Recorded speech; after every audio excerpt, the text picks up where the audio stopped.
हहु वाला बात पतियावेला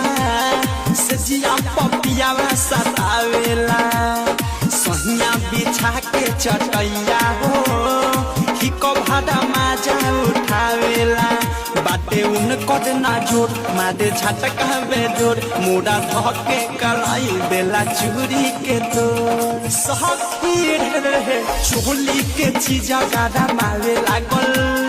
देहिया से पानी छोड़ावे लागल चोली के चीजा गाड़ा मारे लागल देहिया से पानी छोड़ावे लागल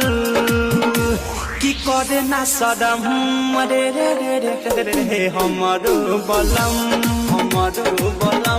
लगा के मारे दम हो